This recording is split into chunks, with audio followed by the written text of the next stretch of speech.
సింగరేణి గుర్తింపు కార్మిక సంఘం ఎన్నికల్లో సిపిఐ అనుబంధ సంఘమైన ఏఐటియుసి ఘన విజయం సాధించింది.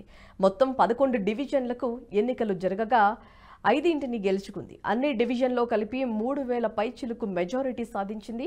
ఉమ్మడి ఆదిలాబాద్ జిల్లా పరిధిలోని మందమర్రి, బెల్లంపల్లి, శ్రీరాంపూర్ డివిజన్స్లో, ఉమ్మడి కరీంనగర్ జిల్లా కోల్బెల్ట్ ప్రాంతం రామగుండం 1, రామగుండం 2 డివిజన్స్లో ఏఐటియుసి విజయం సాధించింది. దీంతో సింగరేణి కాలేజెస్లో జరిగిన 7వ కార్మిక సంఘం ఎన్నికల్లో ఏఐటియుసి గుర్తింపు సంఘం అవతరించింది.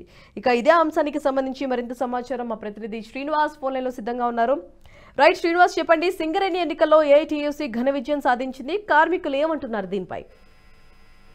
Good morning Bharati. ఇప్పుడు తెలంగాణలోని 6 రీజనల్లో కూడా 11 ప్రాంతాల్లో ఈ యొక్క సింగరేణి ఎలక్షన్స్ అయితే ప్రక్రియ పూర్తయింది. ఇది ఓటింగ్ గత రాత్రి 7 గంటల నుంచి ప్రారంభమైనటువంటి ఓటింగ్ 10 గంటలకు ముగిసింది. ఈ నేపథ్యంలో ఇక్కడ ఓవరాల్ గా 11 ప్రాంతాల్లో కూడా 5 ఏఐటిసి గెలుపొందింది. మరోవైపు 6 స్థానాల్లో ఐఎన్టీసీ గెలిచి మద్దతు సంఘం అయితే నిలబడింది. మరోవైపు ఏదైతే ఎక్కువ మెజార్టీ, ఏదైతే స్థానాల్లో ఎక్కువ మెజార్టీ వచ్చినప్పటికీ ఆ ఓట్లు ఏదైతే ఎక్కువ సింగరేణి ఎలక్షన్ లో వారే గుర్తింపు సంఘంగా రూపొందేటువంటి పరిస్థితులు ఉన్నాయి. ఈ నేపథ్యంలో ఏఐటిసి ఓవరాల్ గా 3000 పైచిలుకు ఓట్లు మెజార్టీతో గెలిచి గుర్తింపు సంఘం అయితే నిలిచింది. ఈ నేపథ్యంలో సింగరేణి ఒక అధికారిక ప్రకటన అయితే వెలువడాల్సింది. ఏదైనప్పటికీ ఖమ్మంలో క్లీన్ స్వీప్ అయితే చేసింది. అటువైపు మన మనుగూరు కావచ్చు, అటువైపు ఇల్లందు, ఇటు కొత్తగూడెం, సత్తుపల్లి కూడా మొత్తం కూడా ఐఎన్టీసీ కొంత ప్రభావం చూపెట్టిందని చెప్పొచ్చు. అయితే మరోవైపు ఏఐటిసి 11 ప్రాంతాల్లో కూడా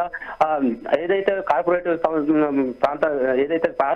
ప్రాంతాల్లో కాకుండా మరో ప్రాంతాల్లో మాత్రం మేము ఓవరాల్ గా ఎటువంటి డబ్బు కానీ మద్యం కానీ దేనికి ప్రలోభాలకు గురి అయ్యేటటువంటి పరిస్థితి లేవని చెప్పేసి ఏఐటిసి ఆ యొక్క సంఘం నాయకులు చెప్పుకుంటూ వచ్చారు. ఈ నేపథ్యంలోనే వారు చెప్పే విధంగానే ఓవరాల్ గా కూడా సింగరేణి బతకాలంటే తప్పనిసరిగా కంపల్సరీ ఏఐటిసిని గెలిపించుకోవాలని చెప్పి ముందుకు పోవడం జరిగింది. అదేవిధంగా అటువైపు మరోవైపు అటు తెలంగాణలో టీబీజీ కేసు ఏదైతే ఉందో అటు ఒక్క చోట కూడా ఖాతా తెరవనటువంటి పరిస్థితులు ఉన్నాయి. మొత్తం ఓవరాల్ గా అక్కడ గౌరవాధ్యక్షురాలు కవితకు ఏదైతే ఎలక్షన్ అయితే ప్రారంభం నేపథ్యంలో మొదట్లోనే వెంకట్రావు కావచ్చు, అటు రాజారెడ్డి, మల్లయ్య వీరందరూ కూడా ఆ యొక్క టీబీజీ కేసుకి రాజీనామా చేసి ఐఎన్టీసీలో చేరడం మరోవైపు ఈ యొక్క కొంత ప్రభావం పడిందని చెప్పొచ్చు. ఈ నేపథ్యంలో కొంత టీబీజీ కేసు ఒకటి ట్రాన్స్పోర్టింగ్ జరిగిందా అని చెప్పని అంటే అత్యతి కాదు. అదేవిధంగా ఈ నేపథ్యంలో ఏఐటీసీ కూడా కొంత విజయం సాధించడానికి ఇది కొంత మేలని జరిగిందని చెప్పని కూడా నిపుణులు చెప్తున్నారు. ఏదేమైనప్పటికీ ఏఐటిసి ఘన విజయం సాధించని చెప్పొచ్చు. సింగరేణి ఎన్నికల్లో తన సత్తా సాధిందని చెప్పుకోవచ్చు. ఓవరాల్ గా చూస్తే మనం చూడొచ్చు,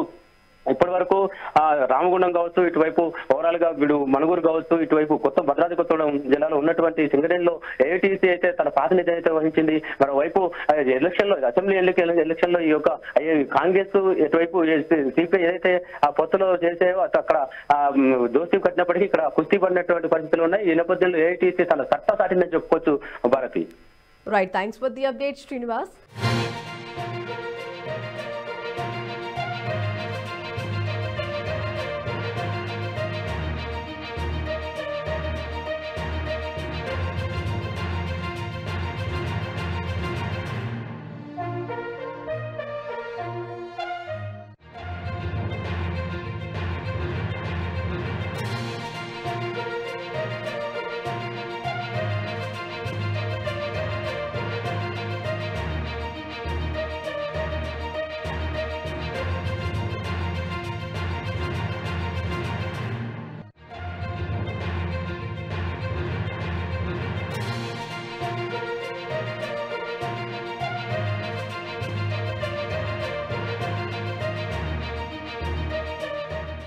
ఈ వీడియో మీకు నచ్చినట్టయితే లైక్ చేయండి, 10 మందికి షేర్ చేయండి. అలాగే కామెంట్ల రూపంలో మీ అభిప్రాయాలను మాతో పంచుకోండి. Nationalist hub group of channels ను సబ్స్క్రైబ్ చేసుకుని తెలుగునాట జాతీయవాద జర్నలిజాన్ని ప్రోత్సహించండి. ఈ వీడియో కింద ఉన్న బెల్ ఐకాన్ పై క్లిక్ చేయడం మర్చిపోవద్దు.